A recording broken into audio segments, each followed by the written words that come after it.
안녕하세요, 널스마입니다. 오늘은 많은 분들이 문의를 주셨던 보건교사 되는 방법에 교직 이수하는 방법을 제가 알려드릴 건데요. 저만의 방식으로 5단계로 나눠보았어요. 이 5단계를 거치면 교직 이수를 할 수 있는데요. 그것에 대해서 지금부터 설명을 드릴게요. 보건교사를 하기 위해서는 무조건 간호학과를 진학을 해야 하고 무조건 교직 이수를 해야지만 보건교사를 임용고시 볼 수 있는 자격이 주어집니다. 그래서 무조건 꼭 간호학과를 가야 되고 꼭 그 학기 중에서만 교직 이수를 할 수 있고 다른 방법은 전혀 없어요. 다른 과들은 졸업하고 나서 뭐 대학원을 간다던가 아니면 교육대학원 여러 방면으로 선생님을 할 수 있는 방법들이 있거든요. 하지만 보건교사는 유일하게 학기 중에 교직 이수에 선발돼서 교직 이수를 하는 방법밖에는 없어요. 그 외에는 어떤 방법도 없어요. 아예 간호학과를 처음부터 재입학하는 방법 그런 거 말고는 없어요. 그래서 이제 제가 5단계 설명드릴 건데요. 일단 첫 번째 단계예요. 교직 이수가 가능한 대학교를 가셔야 합니다. 교직 이수가 안 되는 대학교도 있나요? 라고 말씀하실 수 있는데 물론 대부분의 대학교는 교직 이수가 가능한데 일부 신설 대학에 한해서 교직 이수가 없는 학교도 있어요. 교직 이수가 가능한 학교를 진학을 하고 두 번째로는 교직 인원에 선발될 수 있도록 성적 관리를 하는 방법인데요. 일단은 교직 이수가 가능한 대학교를 진학을 하셨잖아요. 하시고 나면은 1학년 때 성적을 토대로 2학년 때 교직 인원을 선발하게 됩니다. 그러면 모든 학생들이 교직 이수를 할 수 있는 건 아니라는 건가요?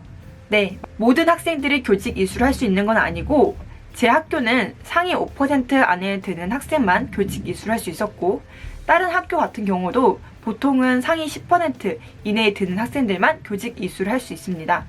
그 선발 시점, 그 성적은 1학년 때 성적으로 대부분 선발이 되는데요. 그렇기 때문에 교직 이수의 뜻이 있다면 1학년 때 좀 친구들이 막 놀고 술 마실 때 공부를 더 열심히 하셔야 돼요. 좀 슬픈 일이죠. 하지만 공부를 열심히 하셔야 2학년 때 교직 인원으로 선발될 수 있는 겁니다. 여기까지 이해가 되셨나요? 그렇기 때문에 2학년 1학기 때 선발된다는 이유로 편입하시는 분들이나 여러 과를 옮기시는 분들은 교직 인원 선발의 대상이 될 수 없는 점이 있어요. 3단계예요.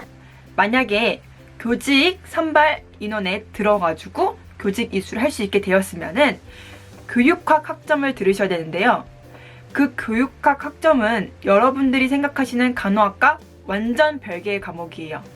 보건교사를 하기 위해서 보건교사는 어떤 역량이 필요하고 어떠한 것을 공부해야 되는지 그런 내용이 아니라 정말 교육학 내용이어서 탁과랑도 같이 들을 수 있는 내용이거든요.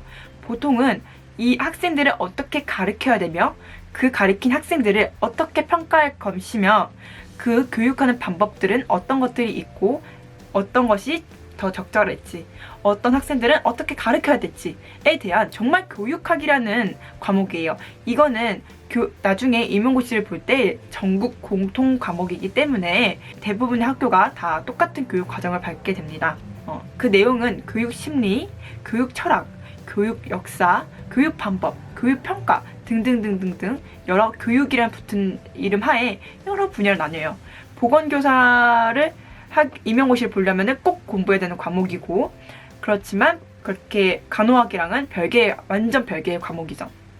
이거를 학기 중에 이수를 해야 되는데 저의 경험을 말씀드릴게요. 저는 이제 2학년 때 교직 인원을 선발하게 돼서 선발이 되었어요. 그래서 전공을 듣는 와중에 교직도 추가 이수를 해야 되는 상황이었거든요. 그렇기 때문에 정말 전공 과목만 하기도 벅찬데 교육직까지 너무 벅차니까 내가 이걸 해낼 수 있을까? 내가 이거를 중도를 포기하면 어떻게 되지? 라는 별의별 생각을 많이 해봤던 것 같아요. 그렇기 때문에 교직을 자기가 생각을 하고 있어도 학기 중에 하는 게 조금 더 버거울 수도 있고 아니면은 방학 때 할 수 있는 방법도 있는데 방학 때 모든 시간을 반납해서 교직을 이수할지 그거는 좀 찬찬히 잘 생각해 보셔야 될 것 같아요. 어느 학교는 교직하시는 분들은 성적을 잘 준다고 하는데 저희 학교는 그렇진 않았거든요. 그렇기 때문에 학교마다도 성적 주는 요건이 좀 달라요. 그래서 좀 잘 생각을 해보셔야 될 것 같습니다. 저도 3학년 때 중도 포기를 해야 되나 그렇게 많은 고민을 했었거든요. 그러면 수업을 난 정말 열심히 들어서 교육학 학점을 따냈어요. 그러면은 졸업할 때 교직 이수 자격증을 주나요? 라고 물어보시는 분들도 있을 것 같아요. 그래서 여기서 네 번째예요. 네 번째 단계는 바로 교육봉사예요. 교육봉사는 총 60시간을 하게 됩니다.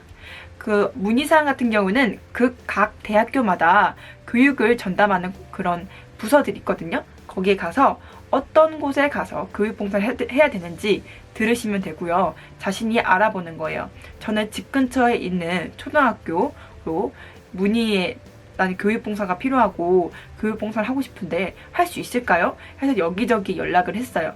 하니까 초등학교 방학 독서 지도라는 게 있더라고요. 그게 교육봉사의 하나였거든요. 그래서 저는 초등학교에 있는 도서관에서 독서 지도를 하면서 교육봉사 60시간을 채웠어요. 별게 아니라고 생각할 수 있지만 방학이 거의 다 반납되는 수준이었거든요. 그래서 조금 쉽진 않았어요. 그리고 나서 마지막 5번째 단계입니다. 바로 교육 실습이에요. 여러분들 흔히 말하는 교생 실습입니다. 교생 실습은 저 같은 경우는 학교를 제가 개인적으로 알아봤어요. 제 모교, 제 고등학교로 연락을 해서 원래는 학기 중에만 교생을 받는데 방학 때 저는 교생 실습을 해야 됐거든요. 그렇기 때문에 막 방학 때 받아주는 데가 없잖아요. 그래서 모교에 연락을 해서 제가 이러 사정인데 하시면 안 되겠냐 이렇게 부탁을 드렸더니 흔쾌히 그렇게 해주겠다라고 답변이 들어왔거든요. 그래서 이제 교생 실습을 모교 고등학교로 가게 되었어요. 그래서 저는 고등학교 1학년 담임을 맡고 조례랑 종례를 맡고 학생 지도도 하고, 그리고 저는 뭐 인문계를 나와가지고 간호 관련 학 과목은 없기 때문에 진로와 탐색이라는 과목에서 그 시간에 저한테 조금 더 주셔가지고 스트레스 관리법, 정신건강에 대해서 저는 이제 정신간호에 관해가지고 이제 교육을 실제로 해보기도 했고요. 대부분의 시간은 보건실에서 보건교사 선생님을 따라서 일을 배우고 했는데요. 정말 너무너무 친절하시고 잘해주셔가지고 정말 많은 걸 배울 수 있었던 거고, 그리고 그때 당시에 이제 제가 담임했던 고등학교 1학년이었던 학생분들과 너무 많은 추억을 쌓아서 끝날 때 정말 슬프고 아쉬웠던 점이 많았었거든요. 그래서 너무 저한테 큰 추억이었던 그런 교생 실습을 마치면 됩니다. 벌써 이제 그때 그 고등학교 1학년이었던 학생분들이 이제는 성인이 되어서 지금 간호학과를 진학을 했을까요? 잘 지내고 있는지 궁금하네요. 어쨌든 그렇게 총 5단계를 거치면은 이제 졸업할 때 보건교사, 정교사 2급 자격증을 줍니다. 그러면은 사설 중학교, 고등학교에 보건교사를 할 수 있고요. 또는 우리 국공립학교에 계약직으로 보건교사를 할 수 있어요. 전교사 2급 자격증은. 우리나라에서는 지금 그 70%에서 80%에 있는 보건교사 선생님들이 비정규직이고, 이번에 그때 메르스 사태 터지고 그 이후부터는 지금 보건교사를 점점 많이 더 채용하는 추세여서 이제 몇 년 뒤면은 아무래도 보건교사 비정규직 비율이 좀 낮아지지 않을까 싶어요. 그렇기 때문에 경쟁률도 지금 점점 달라지고는 있더라고요. 그래서 혹시 보건교사 생각하고 있는 분들은 좀 발빠르게 움직이셔야 될 것 같다는 생각도 들어요. 그렇게 해서 사립학교나 아니면은 계약직으로 보건교사를 할 수 있는데, 저는 공무원이 되고 싶어요. 저는 정년 65세를 다 끝까지 맞추고 싶어요. 하시는 분들은 임용고시를 보면 돼요. 임용고시를 보려면은 자격이 있어야 되는데, 일단은 간호사 면허증을 소지한 자, 그리고 교직 이수를 한 자, 그리고 한국사 3급 자격증을 따신 분에 한해서 볼 수 있는 자격증을 주어주고요. 다른 공무원분들에 비해서 경쟁률이 지금 서울이 뭐 10대1도 11대1인가요? 지금 거의 뭐 7대1, 11대1, 다른 공무원들에 비해서는 조금 경쟁률이 낮지만 그만큼 쟁쟁하신 분들, 각 과에서 5% 10% 안에 드신 분들끼리 경쟁하는 거기 때문에 조금은 치열할 수 있을 거라고 생각합니다. 하지만 열심히 도전하고 몇 년을 준비하다 보면은 뭐 할 수는 있겠죠. 혹시 보건교사에 대해서 뭐 꿈이 있거나 뜻이 있는 분들은, 저는 임용고시를 보지 않았어요. 아직은 임상의 뜻이 있고 아직은 임상 병원에서 근무를 하고 있기 때문인데요. 혹시나 보건교사의 뜻이 있는 분들, 임용고시에 궁금한 점은 더 인터넷에 더 찾아보시면 되시는 거고, 교직 이수에 대해서는 제가 간략하게 설명을 드렸어요.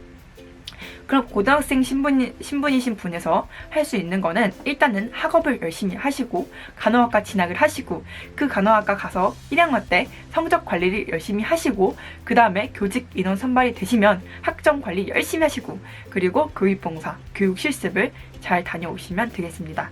그리고 임용고시는 추후에 임상에서 어느 정도 경력을 쌓는 게 아무래도 학생들이 케어하는 데 좀 더 도움이 될 수 있다고 생각을 하거든요.